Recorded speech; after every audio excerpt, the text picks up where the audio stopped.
A unidade dos cristãos é uma aspiração profunda, enraizada nos ensinamentos do Evangelho e no desejo de cumprir a oração de Jesus, registrada em João 17:21.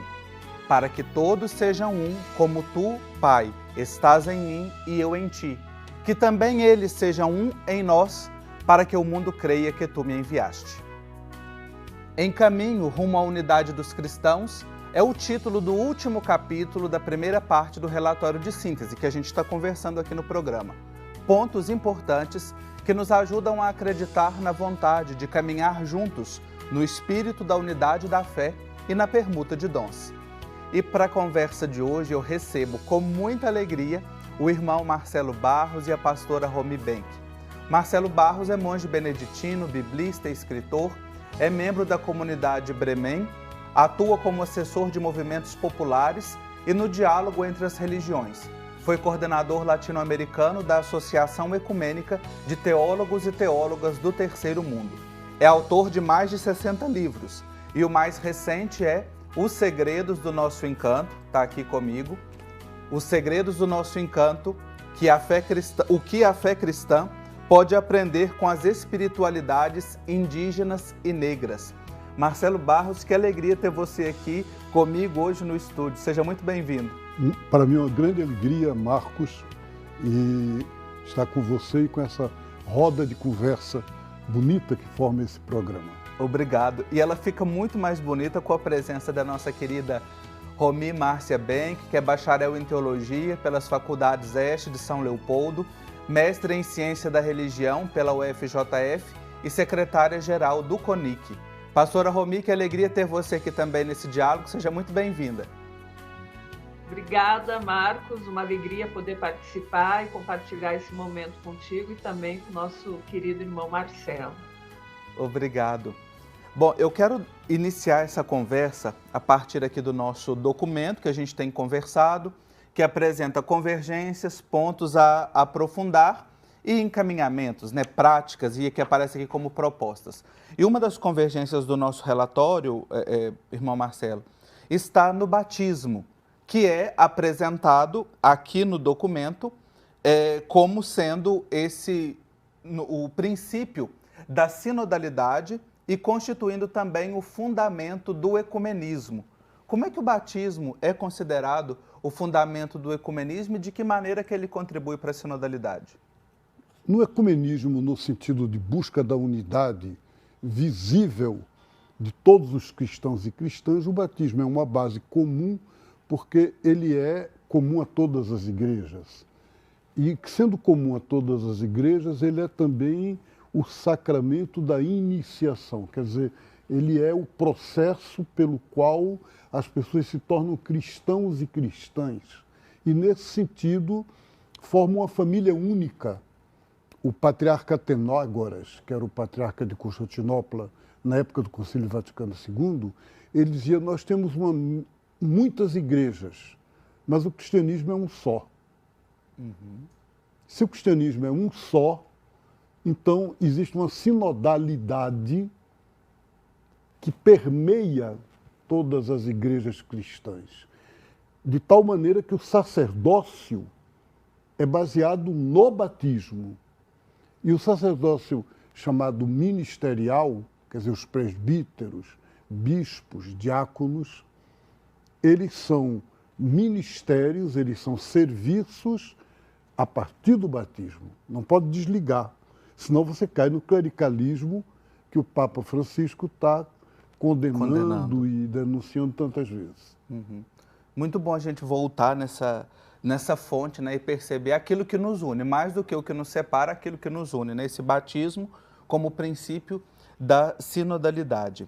Pastora Romy, de que forma o ecumenismo ele pode ser visto como uma questão de renovação espiritual e também processos que aparecem aqui no documento, como processos de arrependimento e cura da memória? Como é que ele pode se desenvolver a partir dessa perspectiva?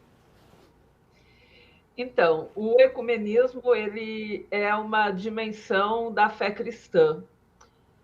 Assim como os seres humanos, eles não vivem sozinhos, eles precisam do convívio social, eles precisam se encontrar com as outras pessoas nós precisamos, como seres humanos, nos encontrar com as outras pessoas para podermos viver, nós somos seres sociais. O ecumenismo, ele é o coração, justamente porque ele tem essa dimensão do comprometimento, do compromisso do batismal. Então, ele é uma expressão do sentido de ser igreja. Nenhuma igreja, ou nenhuma confissão cristã consegue viver isolada das outras. A partir do momento que a gente, como igreja, se acha autossuficiente, a gente rompe com um princípio básico da nossa fé cristã, que é nos reconhecermos como irmãos, como irmãs. Como bem disse o irmão Marcelo, quando citou o patriarca de Constantinopla, nós podemos ser várias igrejas, podemos ter várias identidades, mas na essência nós somos todos e todas fiéis a Jesus Cristo. Somos pessoas que se reúnem nessa comunidade chamada a comunidade de Jesus Cristo. Então, nesse sentido, o ecumenismo é uma dimensão inegociável da espiritualidade cristã. Acolher o outro com abertura de coração, de vida, para caminhar junto, né? Que experiência bonita de ouvir o irmão Marcelo, a pastora Romi, né? Nessa perspectiva da unidade. A gente sabe que este é um assunto às vezes, espinhoso, espinhento na vida das nossas comunidades, né, Marcelo? De que forma os cristãos podem enfrentar os desafios pastorais, né? Também de acolher o outro, de lidar com o diferente, porque nós também estamos em contexto de uma sociedade secularizada, que nem sempre a pauta religiosa, ou às vezes ela aparece travestida de uma forma muito conservadora, né? Mas como é que a gente pode trazer esse diálogo, né, e essa pauta, essa temática para o cotidiano das nossas comunidades? Isso é um desafio muito grande, porque a tendência de toda comunidade institucionalizada, na religião ou fora, em qualquer lugar, é ser autocentrada, ser voltada para si mesma. A instituição se protege, qualquer instituição. E então, uma igreja não pode ser autocentrada. Se a palavra igreja significa assembleia reunida, o que há de característico na igreja cristã, quer dizer, vindo de Jesus, é que essa assembleia é reunida para ir ao mundo. O Papa Francisco propõe uma igreja em saída. A Assembleia dos Bispos Latino-Americanos em Medellín, 1968, falava numa igreja pascal, em Êxodo. Quer dizer, o tempo todo. E se é pascal, se é em Êxodo de libertação. Não libertação apenas minha, sua, não libertação do coração, não libertação somente espiritualista, libertação integral, total, de tudo e de todos e todas. Então, nesse sentido, o ecumenismo, ele não é uma parte da fé, ele é a fé. Ele é o jeito de viver a fé cristã, que é uma fé em missão, em saída. E é muito bom ouvir isso, porque embora o relatório de síntese, né, que a gente tem apresentado aqui, ele traga 20 temas e estruturados em 3 pontos, a pergunta-chave que direciona todo o processo é como ser uma igreja sinodal em missão, né? Exatamente essa igreja que se coloca a caminho. Essa é a pergunta iluminadora desse processo, especialmente dessa segunda fase. Nós estamos aqui hoje no capítulo 7º da primeira parte, e eu convido você que perdeu algum dos programas anteriores, das reflexões que a gente falou sobre a Trindade, falou sobre os pobres, falou sobre a missão, que você reveja no YouTube. Basta procurar lá na lupinha, @Igreja Sinodal, você confere estes e também todos os programas, as temporadas anteriores, as reflexões que a gente vem trabalhando aqui no programa Igreja Sinodal. Hoje, especificamente, nosso capítulo é Em Caminho Rumo à Unidade dos Cristãos. Eu estou conversando com o irmão Marcelo Barros, está aqui comigo no estúdio, e também com a pastora Romi Márcia Ben, que está conectada com a gente. Um papo super agradável que a gente vai fazer daqui a pouco, né, um intervalo, mas já nós vamos continuar essa conversa. Eu espero você. Estamos de volta com o nosso programa Igreja Sinodal. Que bom ter a sua companhia nesta reflexão, neste aprofundamento, conversando hoje com o irmão Marcelo Barros e com a pastora Romi Márcia Benck. E eu quero trazer novamente a pastora Romi aqui para a nossa conversa. Nós, no primeiro bloco, tratamos aqui dessas convergências que estão no nosso relatório de síntese. E agora que dentre as questões a aprofundar, dos pontos que aparecem neste capítulo, nós encontramos que os diálogos ecumênicos em curso permitiram compreender melhor, à luz das práticas do primeiro milênio, que sinodalidade e primado são realidades correlativas, complementares e inseparáveis. Pastora Romi, como é que a gente pode trazer essas contribuições históricas para o percurso sinodal que a gente está vivendo hoje? Então, sinodal ou sinodalidade tem uma relação direta com comunidade, com uma perspectiva mais horizontalizada nas nossas relações enquanto igrejas. O movimento ecumênico, como o próprio nome já diz, é um movimento que se organiza em torno daquilo que é a centralidade da fé cristã, que é nos reconhecermos um em Jesus Cristo. Esse é o sentido do termo ecumenismo. Somos cada um e cada uma parte de uma mesma grande comunidade. Então, a sinodalidade ela tem uma relação direta com uma exigência da fé em Jesus Cristo, que é nos reconhecermos irmãos e irmãs. Podemos ser diferentes, podemos ter trajetórias diferentes, histórias diferentes, mas na essência nós somos um. E isso sempre superando qualquer diferença, qualquer espírito de superioridade que a gente possa ter.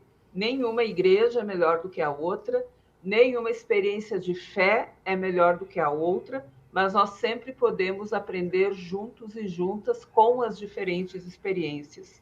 Então, a sinodalidade, ser sinodal, tem muito disso. Nos reconhecermos enquanto igrejas que são comunidades e comunidades ativas na missão.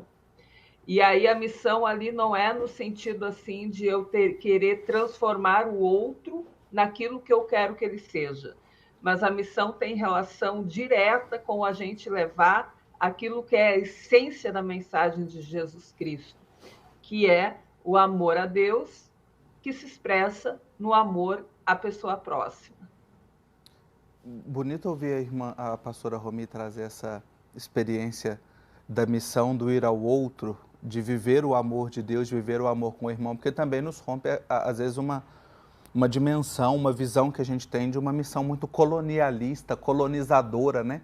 De querer chegar no outro para mudar, e aí você ignora aquilo que ele é, né? E o caminho que a gente está propondo é exatamente o contrário, de acolher o outro, porque nós somos importantes, os dois, os três, os quatro, todos e todas juntos. Um outro ponto, o irmão Marcelo, que traz aqui no relatório, que como questão a aprofundar, é importante a gente ajudar quem está em casa, que fala sobre a hospitalidade eucarística. Qual é a importância de examinar essa questão da hospitalidade eucarística à luz do nexo entre comunhão sacramental e comunhão eclesial? Eucaristia é uma palavra grega que significa ação de graças. Ela é usada para as diversas igrejas no sentido da ceia de Jesus. Ceia é um lugar de comunhão, de partilha. A ceia é o sacramento mais universal de hospitalidade. Significa gente que vai à casa de alguém, imediatamente a pessoa pergunta, quer um cafezinho? Vamos tomar um... Oferece alguma comidinha, né? A gente ali se come juntos, quer dizer, nós estamos em comum. Então, é um escândalo, é um apartheid uma igreja dizer só quem comunga é quem é católico. Evangélico não pode comungar. Ou nessa igreja, quem é da minha igreja, o outro não pode entrar. Isso tem como base o fato de que diz a Eucaristia é o sacramento da unidade. Então, a unidade não estando ainda realizada, aquela ceia seria mentirosa, seria falsa. Então, a base é essa. O argumento é esse. Só que, fazendo isso, é um ciclo vicioso. Nunca muda porque é quando chegar a unidade. Qual? A unidade a gente faz. A ceia de Jesus é sinal da unidade, mas é também ponte para a unidade. É também a expressão de uma unidade a ser vivida. E, nesse sentido, ela é sacramento de uma partilha num mundo sem partilha. Nós vivemos num mundo em que cada vez mais uma pequena elite, mas mínima, possui equivalente à renda da metade da humanidade. E a maioria, imensa multidão das pessoas, hoje são milhões de gente faminta, sem comida, enquanto outros se banqueteiam, se jogam fora a comida. E aí as igrejas estão sendo sinais de que se torna a Eucaristia um culto clerical, extremamente discriminatório, porque quem pode comungar, quem não pode comungar. E a própria comunhão não parece ser uma ceia, porque as pessoas estão em fila um atrás do outro, muitas vezes de olhos fechados, recebe aquela partícula, né? E muito mais numa espiritualidade medieval que salientou a minha unidade com Jesus, mas separada da unidade com você. Então, é preciso voltar a essa unidade. É preciso voltar a uma hospitalidade em que todo mundo se sinta em comunhão. E Jesus é essa comunhão, é esse fundamento da comunhão na ceia eucarística, na ceia em casa, na ceia do mundo. E o Natal que a gente vai celebrar agora deveria ser um passo para isso. E falar dessa questão da comunhão nas casas é muito importante, porque o próprio documento coloca, ou seja, os casais interconfessionais, é uma realidade presente, que às vezes a esposa tem uma profissão de fé de uma igreja, o esposo de outra, né? Ou seja, é um espaço também para viver nessa essa Eucaristia, Exatamente. Essa comunhão familiar, a comunhão eclesial, a comunhão comunitária. Dentro das propostas aqui que o documento nos traz, há dois fatos importantes que remetem ao ano de 2025. Primeiro é que é o aniversário do Concílio de Nicéia. E o Concílio de Nicéia foi no qual se elaborou o símbolo da fé para todos os cristãos, né? Começou ali no Concílio de Nicéia e depois foi complementado o que a gente conhece como símbolo niceno-constantinopolitano. E um outro ponto é exatamente a celebração da Páscoa, que em 2025 nós teremos uma celebração comum da Páscoa. Todas as denominações cristãs celebrarão a Páscoa na mesma data. Pastora Romy, olhando para essa experiência pascal, né, como o irmão Marcelo mencionou no primeiro bloco, como uma data comum para esta celebração pode fortalecer o senso de unidade entre as diversas tradições cristãs? Eu acho que todas essas são experiências e tentativas, né, que as igrejas fazem para colocar em prática a experiência da unidade. Mas se nós pensarmos na experiência pascal, na sua originalidade, é impossível a gente viver a experiência pascal separados uns dos outros. porque a experiência da Páscoa, que é essa memória que a gente faz do julgamento, da morte, principalmente da ressurreição de Jesus Cristo, ela nos atravessa enquanto pessoas batizadas. É essencial na fé cristã a gente acreditar, por exemplo, na ressurreição de Jesus Cristo, porque a ressurreição é sempre um sinal de esperança. É um sinal de que a gente pode, sim, alcançar a experiência da unidade sendo diferentes. A diferença, ela nos contempla, ela nos fortalece, ela nos embeleza, ela nos torna mais ainda expressão desse amor de Deus. E é fundamental a gente ter esse reconhecimento, essa experiência de celebrarmos a festa da Páscoa, esse período de reflexão que é a Páscoa, de maneira conjunta. Eu acho que o excepcional é o fato de nós não podermos celebrar de maneira conjunta, porque o normal seria nós celebrarmos de maneira conjunta, porque essa é a expressão de fé.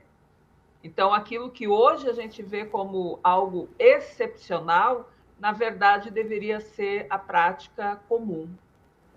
Olha aí que bonito, o cotidiano. Irmão Marcelo, me deixa ouvir a pastora Romy só mais um instantinho, que a gente está chegando já no final do nosso programa, e eu queria trazer para ela a seguinte questão, porque o documento traz como proposta um sínodo ecumênico sobre a missão comum no mundo contemporâneo, a missão dos cristãos. Pastora Romy, em se tratando, né, de proposta, qual a importância de um sínodo ecumênico sobre a nossa missão comum no mundo? Eu acho que é muito importante, porque, como já foi citado aqui, os processos de secularização, os processos de fortalecimento dos clericalismos que a gente vê presentes nas igrejas, isso nos distancia da experiência real de ser pessoas seguidoras de Jesus Cristo. Então, a gente viver uma experiência de um sínodo ecumênico global sobre missão, eu acho que nos reconecta àquela experiência das comunidades primitivas, da qual nós estamos bastante distanciados daquelas experiências. Eu lembro ali de Atos dos Apóstolos, em que as pessoas cristãs tinham tudo em comum. Então, ser cristão era uma forma de estar no mundo. E nós, infelizmente, nos distanciamos disso por questões como poder, como clericalismo, como essencialismo, né? Então, acho que é um momento importante da gente retomar aquilo que realmente nos caracteriza. Tá aí, muito obrigado, pastora Romy, pela sua contribuição, reflexão no programa de hoje e também pelo bonito trabalho e pela sua profecia no mundo de hoje. Obrigado, viu?